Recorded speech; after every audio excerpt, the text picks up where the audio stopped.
Breaking news. Ono si kalebule. Luno si lugambo wabula zino facts. Omuwendo gw'abalwadde abagenda otandika okunkumuka mu malwaliro ga gavumenti gugenda kweyongera. Nkiddamu. Abantu mu malwaliro ga gavumenti bagenda kutandika okunkumuka ng'ebiyenje. Olejja kwebuza simple kiki. Waliwo ekirwadde ekiguddewo, Ebola zeemu, COVID-19 yazeemu. Kino ekizze tekimanyi COVID-19. Tambuza video bampita simple. Kali lugambo Pro Max ku mukutu kwoli. Nsabo nyambe owulirize n'obwegendereza. Nsabo nyambe otambuze video eno etuuka ku buli Munnayuganda. Wano wetulaga tugenda tuuka ekiseera ng'eggwanga Uganda litambulira ku bigambo Bobi Wine bye yayogera emabega. Buli kintu ekigwawo mu Uganda gwe ssebo oba nnyabandaba njagala kurifalinga oddeyo owulirize speech address za Bobi Wine ze yakola emabega. Buli kyolaba nga kiguddewo ebyewuunyisa n'ebitiisa gwe ddayo ke emabega owulirize. Bobi Wine ateekwa okuba nga yakyogerako. Yavayo n'abagamba nti mujja kiwulira abasinga tulowooza ya Rasta asaaga busaazi. Fada asaaga busaazi. The man was very serious. Just a few days ago, abasuubuzi mu kibuga Kampala bakifeesinga oluvannyuma lwa Hamu okuzimba omwala ogutekako amaduuka ge. Amazzi geeyongedde mu kibuga. Enkuba yatonyera eddakiika 15 zokka 15 minutes. Ekibuga ne kifulaadinga. Kuba mu akafaananyi singa enkuba etonnya lumu ekiro okumala essaawa 4 n'efudemba. What is going to happen in Kampala? Byonna yabyogerangako abasinga twalowooza byakusanga. Now, kino ate ekiguddewo kyanditwaliramu obulamu bw'abantu. Yes. Tambuza video. Ng'eggwanga Uganda obanga gavumenti ya Uganda eteesa ku kyokwongeza ssente z'ababaka ba palamenti abadde bafuna miliyoni 2 ez'emmotoka okuziza ku miliyoni 3. Ng'eggwanga Uganda liteekateeka okwongeza bajeti y'eggwanga Uganda okuva ku trillions 7 eyingire mu trillions 8. Ng'eggwanga Uganda eteesa okwongeza omusaala gw'aba minisita ne ba MP basebo ne bannyabo. Eggwanga Uganda lyasazeewo okukkatira abasawo oba okukkatira abaana abasoma obusawo be bayita ba medical intern. Mu kiwandiiko ekyafulumye basazeewo okwongeza emyaka gy'abaana abasoma obusawo mu matendekero aga waggulu kye bayita universities ku myaka 6. Kano njagala okawulirize bulungi nnyo. Initially abaana abadde basoma obusawo babadde basomera emyaka 5 ba medical interns. After those 5 years ogw'omukaaga babadde bagenda ku internship. Ba medical students babadde basomera emyaka 5.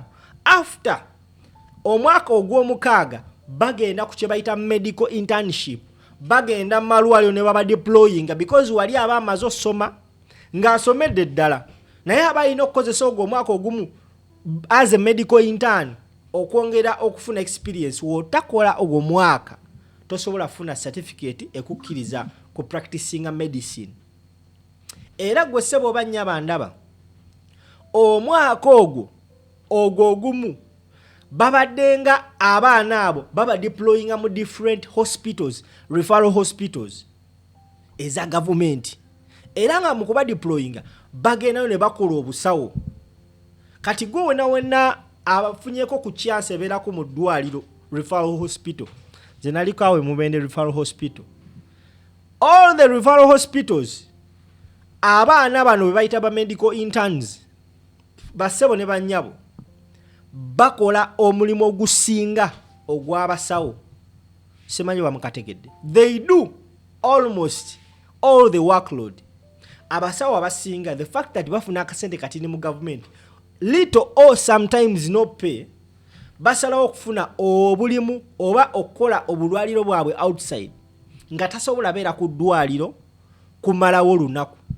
Bano abaana ba medical intern be baleese be babeerawo era be babeera ku balwadde baffe.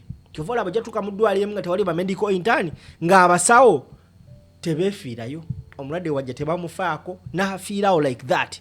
Ogenda mu ddwaliro okwetaasa okufa wabula otuuka mu ddwaliro ate speed y'okufaako neyeeyongeza because waliyo little or no care. Abaana bano ba medical intern ng'amaze okusoma emyaka 5 guno ogw'omukaaga bamudeployinga mu ddwaliro. Mu ddwaliro gye bamudeployinga gwe ssebo oba nnyaba ndaba maama taata ndaba gye bamudeployinga atandika okukola nga practicing obusawo. Bano abaana bakolera ddala bafiira ddala ku basawo. Nze natwalako lumu mukwano gwange ng'afunye obuzibu ne tutuuka ku ddwaliro abaana abaaliwo bali ba medical intern nga they care so much because in so doing this babeera baagala kubanga bamaliriza obusawo. W'okola obubi internship yo wali eri bayinza okkumma ekibaluwa. So the fact that nti bakola omulimu ogw'amaanyi gavumenti ebadde bawanga 1 million buli mwezi ng'omusaala because bakola. Gwe ssebo oba nnyaba ndaba ekyo gavumenti yakijjeewo. In fact twawulirako bano ba medical intern emabega kaawo nga beekalakasa tebakyabawa ssente zino baali baazijjawo dda nga tebakyazibawa because mu budget ya ggwanga Uganda we bayisa budget n'ezo ssente ziyisibwa. Naye kyatuka ekiseera nga ba medical interns tebazifuna. Nzirina bakyali bange bagamba maani eno bikambwe nnyo. Naawe gwe ssebo oba nnyaba ndaba njagala nkulaga ettebbe eyo Medical Association etwala bano abaana bavuddeyo ne batangaza eggwanga. Bakugamba bakuwadde example y'amawanga UK, bakuwadde South Africa, bakuwadde Kenya ne bakuwadde Uganda. Ne bagamba nti omwaka medical intern mu UK abadde afuna GBP, that is ebeera ki sente za gundi bazita sente za UK zibeera mu ki pound. Great Britain pound abadde afuna 13,000 emitwale rather emitwale 3,13 omwaka medical intern. Ng'omwezi afuna 10,000. Manyanga ng'omwezi ndaba ntya wanene ng'omwezi nga mu za Uganda afuna milioni 13,600,000. Now ne bagamba nti owe South Africa ng'afuna emitwalo 65 eza Uganda zibeera milioni 10 zibeera milioni 14 is no o a milioni 13 omwaka medical intern. Then omwezi naafuna milioni 11. Wane Uganda omwana abadde afuna milioni 12 omwaka medical intern. Omwezi nga buli mwezi bamusasula kakadde. Kati wali bagamba UK buli internship badde ya mwaka gumu. South Africa internship badde ya myaka 2. Kenya internship ya mwaka gumu ng'omwana afuna emitwalo milioni 5 mu emitwalo 5 buli mwezi. Wane Uganda ng'omwana afuna milioni 1 buli mwezi. Internship bagijjeewo. Bagamba internship tugijjeewo gw'omwaka ogubadde ogwa internship bagwongedde ku myaka gy'olina osoma. So oba olina osasula tuition mu ogwo omwaka. Simanyi bamukategedde. But government egamba akakadde akamu ke mbadde mufuna buli mwezi bakabajjeeko lwansonga omwaka guno bagujjeewo nti bagugasse ku myaka gy'obadde osoma nagyo gibeerenga myaka gy'osoma obeerenga osasulanga tuition. So bino byogamba nti ogenze mu intern obeeranga era akyasoma government ejjeewo ssente ezo. Njagala kubulira gwandaba lwaki abaana bano beetaaga ssente zino. Lwaki beetaaga ssente zino? Ekisooka omwana we bamudeployinga e Karamoja ku referral hospital e Karamoja Aina okupangisa ew'okusula, aina okulya, aina okwebeezaawo. So kino kye bategeeza nti omuzadde abadde asasula tuition agenda kuwa n'omwana oyo upkeep, agenda n'omuwa ew'okusula. Lwaki abaana badde beetaaga ssente zino? Beetaaga ssente zino lwa nsonga waaba deployingiddwa nga mu Mubende Referral Hospital ayina okubeera ku ddwaliro etime gye bamuwadde. Waliwo abeerawo for the morning, for the day shift, n'ababeerawo ku night shift. Omwana agamba yandibadde ssente ezo tazeetaaga singa abadde ku ddwaliro abeerawo eddakiika oba essaawa emu n'agenda Samoyo okufuna ka side job. Naye omwana bamudeployinga nti ogenda beerawo for the day shift by ssaawa 12 olina obeera ku ddwaliro mpaka ssaawa 12. Then omulala ajje mu kifo kyo kuva ssaawa 12 ezo mpaka 12 ez'okumakya. So oba toyina budde bugenda kukola ka side hustle kagenda kukulabirira nga ggwe. So kiba zino ssente akakadde akamu ke badde bafuna kabadde keetaagisa. Njagala kwebuuza, fe Uganda tuli banjawulo ki abajjewo eno gundi?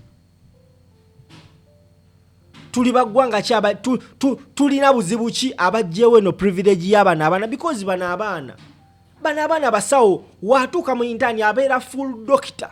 Tewali musawo asobola kujjanjaba ng'ayina ebizibu nti ayina onoonyeza rent n'oŋŋamba nti ogenda wona. Ekyo la abadan tebakikulimba. No doctor ayinza kujjanjaba ng'ayina ebizibu. Kano akakadde akamu kabadde kayamba abaana. Nze siri musawo era sinaayo bakyali bajjasi be basawo naye nze mbalaba embeera gye balimu.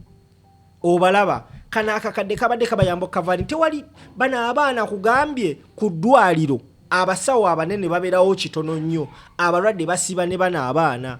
Omwana agenda tuuka ekiseera abe nga tafaayo, abalwadde batandika okukongoka okufa nga tubuuza abantu bafaaki because the government tefudde ku bano bantu. Lwaki muwongeza ssente z'emmotoka y'aba MP nga temusobola ku MP oba mugenda muwa miliyoni 3 ez'emmotoka? Kuba MP 555 tubeera mu billions 165 plus. Naye nga temusobola yadde kwata kakadde kamu ke mbadde muwa abaana abo buli mwezi. This is very insane.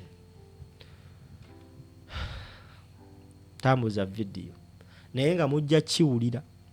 Yes, eno ministry kino kyonna kyenkugamba kigwa wakati wa Ministry of Education and Sports kwosa ne Ministry of Health.